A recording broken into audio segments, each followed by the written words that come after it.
Continuamos con el tema de termodinámica y estábamos en el punto 1.6, acabamos de ver las transformaciones y continuando dentro de este punto voy a explicaros ahora la relación de Mayer. Creo que explicar la relación de Mayer viene bien porque os va a permitir pues entender quizás un poquito mejor por qué es importante conocer que la variación de energía interna siempre es igual a n C sub v, incremento de temperatura. Y por otro lado vais a entender que en física, cuando uno realiza una operación, una demostración, nos tenemos que ir en la mayoría de los casos al cálculo infinitesimal y diferencial de Newton, ¿vale? Cuando nosotros hablamos de la presión, del trabajo, cuando hablamos del trabajo como la integral de la presión diferencial del volumen, esta integral lo que significa es que cuando veíamos que, por ejemplo, o vayámonos, por ejemplo, simplemente a la definición del trabajo con la fuerza por el desplazamiento, ¿vale? El trabajo es fuerza por desplazamiento, pero claro, es fuerza por desplazamiento si la fuerza es la misma a lo largo de todo el desplazamiento, porque si durante un pequeño desplazamiento tenemos una fuerza y durante otro desplazamiento tenemos otro valor distinto de la fuerza, lo que es el trabajo sería la suma del trocito del desplazamiento donde tengo una fuerza constante más otro trocito de desplazamiento donde tengo una fuerza constante. Bien, y la suma de todas esas fuerzas constantes por su desplazamiento es lo que da sentido a la integral, ¿vale? El concepto de integral sería un área. El área que encierra, ¿vale? Pues si aquí estamos F y S, pues sería aquí F y S. Yo puedo hacer que esta integral será un pequeño desplazamiento en el que puedo suponer que la fuerza es constante a este valor. Entonces tendría este pequeño desplazamiento diferencial de S por este valor de la fuerza que durante este desplazamiento es constante, este F1.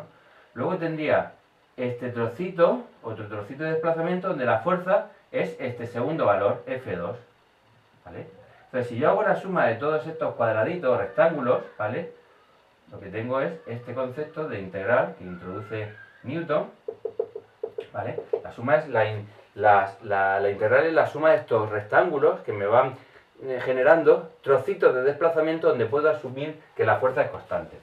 Con respecto al trabajo, lo que quiero decir es que el trabajo es la integral de presión por volumen, variación de volumen, porque un pequeño trabajo sería aquel que me genera la presión que es constante a lo largo de un pequeño volumen. Si yo tengo un pequeño volumen, sí que puedo suponer que en ese pequeño volumen la presión es constante. Entonces, multiplicar la presión que tengo constante a lo largo de un pequeño volumen sí que me genera el pequeño trabajo que tendría ahí, ¿vale? Mientras que en este concepto de integral, esta presión es una variable. Esta presión cambia desde una zona de volumen a otra zona de volumen. Y por eso, para calcular el trabajo total, tengo que hacer esa integral, esa suma de los pequeños volúmenes por sus presiones constantes que tengan esos volúmenes. Aquí lo que quiero decir es que para verdaderamente poder demostrar ecuaciones en física me tengo que ir a este cálculo infinitesimal. Y cuando yo escribo la ecuación del trabajo, esta es mi ecuación del trabajo. Imaginaros, ahora volvamos al punto de las isóbaras. Entonces, en las isóbaras hemos visto, como estamos diciendo, voy a ponerlo aquí, que la variación del trabajo es simplemente la presión por una pequeña variación de volumen. Bien, luego en el calor lo habíamos visto, en el caso de las isóbaras, como n C sub P, incremento de temperatura. Pero yo aquí no quiero un gran incremento de temperatura, yo me estoy preocupando por pequeñas variaciones. Entonces, una pequeña variación del calor va a ser la generada por una pequeña variación de temperatura, una variación infinitesimal. Cuando pongo la delta mayúscula, eso lo que significa es una variación de temperatura, una variación grande de temperatura. Mientras cuando se introduce esta derivada, que es la delta de la derivada, de una derivada parcial, hace referencia a que esto es una variación infinitesimal, una pequeña variación. Como en este caso, por ejemplo, una pequeña variación de volumen, tal que podemos suponer que la presión en esta pequeña variación de volumen se mantiene constante. Bien, tendríamos estas dos ecuaciones. Y por último, tendríamos la variación de energía interna, que la variación de energía interna, si lo vemos en forma, digamos, macroscópica, sería igual a n C sub v, variación de temperatura, pero como aquí lo que me interesa son los conceptos infinitesimales, pues en vez de poner una delta mayúscula, pues ponemos la delta minúscula y hablamos de una variación infinitesimal. Bien, estas son las ecuaciones escritas de forma infinitesimal de las transformaciones isóbaras. Aquí estoy dando lo que vale una pequeña variación de trabajo, una pequeña variación de energía interna y una pequeña variación de calor. Por otro lado, ¿vale? Entonces, digamos, esta ecuación de aquí me permitiría calcular la variación de energía interna. En el caso de las isócoras, como teníamos que el trabajo era igual a 0, pues habíamos concluido que el calor era igual a la variación de energía interna. Y como el calor lo habíamos visto que era Nc sub V, incremento de temperatura, nos había permitido calcular la variación de energía interna. Es decir, en las isócoras utilizamos la primera ley de la termodinámica para calcular la variación de energía interna. Es decir, decíamos que el calor era igual al trabajo más la variación de energía interna, pero en este caso este trabajo era igual a 0 y me quedaba el calor es igual a la variación de energía interna. Pero utilizamos la primera ley de la termodinámica. En este caso, también imaginaros que no conocemos esto, ¿vale? Esta ecuación de aquí la conocemos gracias a que Joule nos dice que la variación de energía interna solo depende de la temperatura. Como a través de la isócora hemos encontrado la variación suya, su dependencia con la temperatura, ya podemos suponer que esta ecuación es constante. Entonces lo que digo es que ahora también, utilizando el primer principio de la termo, podemos decir que la variación de calor, ahora vamos a decirlo en su concepto infinitesimal, es igual a una variación de trabajo más una variación de energía interna. Pequeñas variaciones. Entonces de aquí también podría calcular lo que vale la variación de energía interna. Es la pequeña variación de calor menos la variación de trabajo. ¿Vale? Esto en forma infinitesimal. Entonces, ¿qué podemos decir ahora? Vale, pues por un lado tenemos que la variación de energía interna por la transformación isócora es igual a esta ecuación de aquí. Y ahora en el caso concreto de las isóbaras, podemos decir que esta misma variación de energía interna es igual a la variación de calor, Nc sub P, variación de temperatura, menos el trabajo, P, diferencial de volumen. ¿Vale? Entonces podemos ahora, como esta variación de energía interna la hemos calculado de dos formas, podemos, bueno, pues poner esta ecuación, Nc sub V, variación de temperatura. ¿Vale? Aquí en esta ecuación tendríamos como tres variables, tendríamos la presión, el volumen y la temperatura. Pero si yo me voy a la ley de los gases ideales y sé que P por V es igual a nRT, ¿vale? Esto me va a permitir lo siguiente, mirad, imaginar que de aquí despejo el volumen. El volumen es igual a nRT partido por P. ¿Vale? E imaginar ahora que yo hago la derivada parcial. Esto estaba diciendo que el concepto de la delta, vosotros ya lo habéis visto en el instituto como la derivada parcial. La derivada parcial de una función sería, bueno, una función que puede depender de varias variables, x y z. La derivada parcial es cuando derivo esta función con respecto a una de las variables, con respecto a la x, a la y o a la z.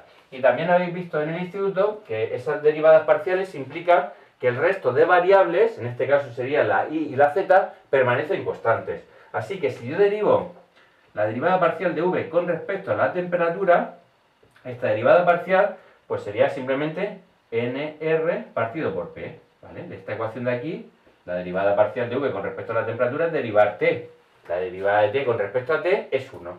Bien, ya tengo lo que vale la derivada de v con respecto a t.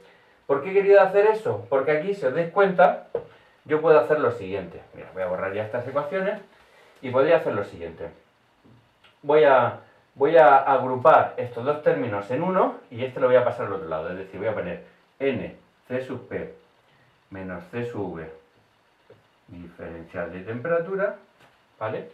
Juntados estos dos términos, y aquí tengo p diferencial de volumen. Porque aquí tengo la variación de v con respecto a la temperatura, es decir, ahora voy a pasar allí dividiendo la variación de la temperatura, me quedaría n c sub p menos c sub v es igual a p, variación de v con respecto a la temperatura. Y S, esta variación del volumen con respecto a la temperatura, aquí estoy viendo que es nr partido por p. Es decir, yo puedo poner aquí n c sub p menos c sub v igual a p por nr partido por p. ¿Qué tengo aquí? Partido por p, por la presión, ¿vale? nr partido por p. Pues tengo que, bueno, pues las presiones se me van y la n se me va. ¿Y qué me queda? Pues lo que antes he anticipado, que es la relación de Mayer. Esta relación de Mayer. C sub P, el calor específico a presión constante menos el calor específico a volumen constante es igual a la R, a la constante de los gases ideales. ¿Vale?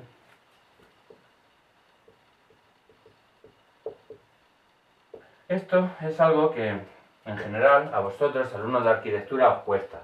Os cuesta trabajar con ecuaciones diferenciales, el cálculo diferencial o integral de Newton, ¿vale? Y su potencia. Pero bueno, aquí lo hemos utilizado de forma muy simple para calcular esta relación de Mayer.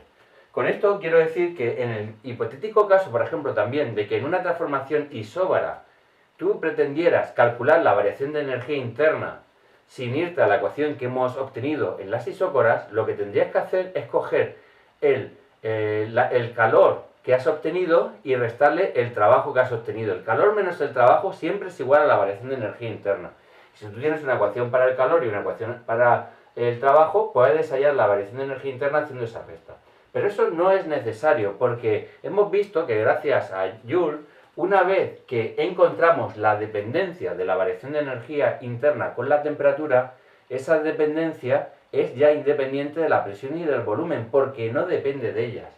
La variación de energía interna solo depende de una de las variables termodinámicas, la temperatura. Una vez alcanzado esa dependencia, como la premisa que utilizamos, que era suponer que el volumen era constante, le es indiferente a la variación de energía interna, porque no depende del volumen constante, esa ecuación ya la podemos mantener fija a lo largo de todas las transformaciones. Y justo Mayer lo que utiliza es la posibilidad de calcular la variación de energía interna en el caso de las isóbaras a través de dos ecuaciones, una la que ya teníamos de las transformaciones isócoras y otra a través de la primera ley de la termodinámica, y gracias a que conocemos el calor y el trabajo, para utilizando esa igualdad y moviéndonos en el régimen infinitesimal, poder demostrar su relación, la relación de Mayer. Y con esto termino este vídeo de la relación de Mayer y seguiré explicando otros conceptos importantes de las transformaciones termodinámicas que terminaremos aplicando en los ejercicios de los motores termodinámicos. Hasta ahora.